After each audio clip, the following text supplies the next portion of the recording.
ചേർപ്പ് തിരുവുള്ളക്കാവ് ശ്രീ ധർമ്മശാസ്ത്ര ക്ഷേത്രത്തിൽ നവരാത്രി മഹോത്സവത്തിന് തിങ്കളാഴ്ച തുടക്കമാകും.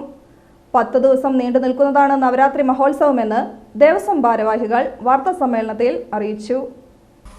തിങ്കളാഴ്ച വൈകിട്ട് 6 മണിക്ക് മുൻ Guruvayur Devaswom board chairman T V Chandramohan ആഘോഷ പരിപാടികൾ ഉദ്ഘാടനം ചെയ്യും. ബ്രഹ്മശ്രീ നെടുമ്പിള്ളി തരണനെല്ലൂർ ഗോവിന്ദൻ നമ്പൂതിരിപ്പാട് അനുഗ്രഹ പ്രഭാഷണം നടത്തും. നൃത്തനൃത്യങ്ങൾ, ഭക്തിഗാനമേള, അക്ഷരശ്ലോക സദസ്സ്, തിരുവനന്തപുരം സൗപർണികയുടെ നാടകമായ താഴ്വാരം, നൃത്തം അരങ്ങേറ്റങ്ങൾ, കൈകുട്ടിക്കളി മഹോത്സവം, ശ്രീ ശാസ്താ സംഗീതോത്സവം, മഴമംഗലം അനുസ്മരണം, ആവണങ്ങാട്ടിൽ കളരി, സർവതോഭദ്രം കലാകേന്ദ്രം അവതരിപ്പിക്കുന്ന കുചേലവ്രതം കഥകളി, പുരാണ ക്വിസ് എന്നിവ നടക്കും. 29-ന് വൈകിട്ട് ക്ഷേത്രം സരസ്വതി മണ്ഡപത്തിൽ പൂജവയ്പ് നടക്കും. തിരുവുള്ളക്കാവ് ക്ഷേത്രം അനുഷ്ഠാന കലാപീഠത്തിലെ വിദ്യാർത്ഥികളുടെ മേളം അരങ്ങേറ്റവും അന്ന് അരങ്ങേറും. മഹാനവമി ദിവസമായ ഒക്ടോബർ 1-ന് വൈകിട്ട് 6:30-ക്ക് പെരുവനം സതീശൻ മാരാർ നയിക്കുന്ന തായമ്പക അരങ്ങേറും. രാത്രി 11:30 മുതൽ വിവിധ കാവടി സംഘങ്ങളുടെ കാവടി ആഘോഷങ്ങൾക്ക് തുടക്കമാകും. പെരുമ്പള്ളിശ്ശേരി സെന്റർ കാവടി സമാജം, യുവജന കാവടി സമാജം, ശ്രീ ധർമ്മശാസ്ത്ര കാവടി സമാജം, മര്യാദമൂല, ശ്രീ ബലരാമ കാവടി സമാജം, പൂച്ചിന്നിപ്പാടം, സൗഹൃദ കാവടി സമാജം, ചൊവ്വൂർ എന്നീ സംഘങ്ങളുടേതാണ് കാവടിയാട്ടം. വിജയദശമി ദിനമായ ഒക്ടോബർ 2-ന് പുലർച്ചെ 4 മുതൽ കുട്ടികളെ എഴുത്തിനിരുത്തൽ ചടങ്ങ് ആരംഭിക്കും. തിരുവുള്ളക്കാവ് വാര്യം ടി വി ശ്രീധരൻ വാര്യരുടെ നേതൃത്വത്തിൽ 60ഓളം പേർ ആചാര്യന്മാരാകും.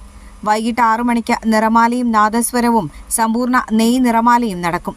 Devaswom president Aroor Devan Somayajippad, secretary A Kumaran, ആഘോഷ committee convener V A Haridas, C R Rajan, M A Bhaskaran, P K Damodaran എന്നിവർ വാർത്താ സമ്മേളനത്തിൽ പങ്കെടുത്തു.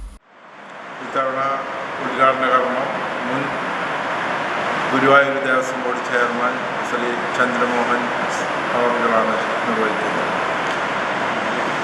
കൂടാതെ പത്മനാഭസ്വാമി ക്ഷേത്രത്തിലെ തന്ത്രി ഇന്നത്തെ പരിപാടിയിൽ മുഖ്യാതിഥിയായി പങ്കെടുക്കുന്നുണ്ട്. ഇതിൻ്റെ കൂടെ തന്നെ 10 ദിവസം നീണ്ടു നിൽക്കുന്ന പരിപാടിയാണ് ഇത്തവണ.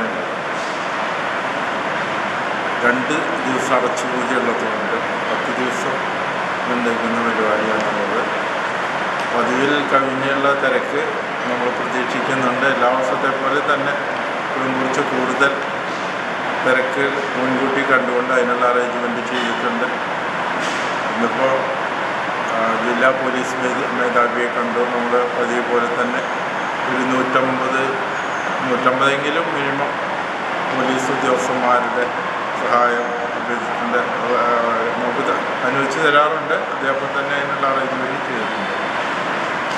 അതേപോലെ പാർക്കിംഗ് സൗകര്യം ചെയ്തിട്ടുണ്ട് മുൻ വർഷങ്ങളിലെ പോലെ.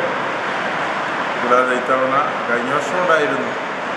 നമ്മൾ ക്ഷേത്രക്കുളത്തിനടുത്ത് പുതിയതായി വാങ്ങിയ 75 സെൻറ്റ് ഭൂമിയിൽ പാർക്കിങ്ങിന് കൂടുതൽ സൗകര്യം ഏർപ്പെടുത്തി.